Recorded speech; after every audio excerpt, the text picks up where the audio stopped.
And you've got, we talked about all the different cool things you have going on. So you've got birthdays, you're making movies, and you've written yet another children's book. Okay, so this one's called Me, Myselfie, and I, A Cautionary Tale. But honestly, this is, what is it, 12, 11, 12? Yes, 12. It's her 12th book. But probably my most important in the sense of thematically, because I don't know about you, but I don't know anybody who's not on their phone. And we met a woman. Too much so. It drives me woman crazy. yesterday who said her son says to her all the time, "Mommy, put your phone down."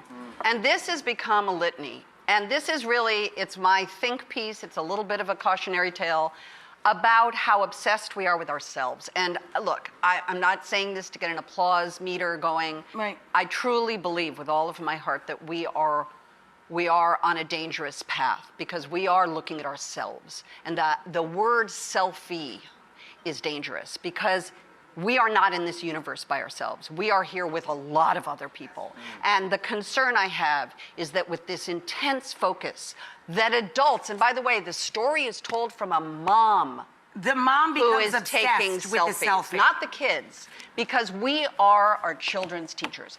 Whether we like it That's or not, right, they whether mimic you you. think you signed up for that or not, you did. And the truth of the matter is, what you do, they do.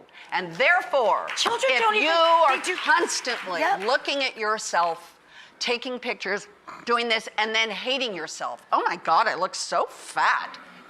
It's just going into your kids. It's like it's just being poured into them. Right. So this is my very comic, very funny, very, zany example of what happens when we become obsessed with ourselves rather than turning the camera A lot off. of people are audibly agreeing with you. Like, I think a Yes, lot of us thank complain you. about that.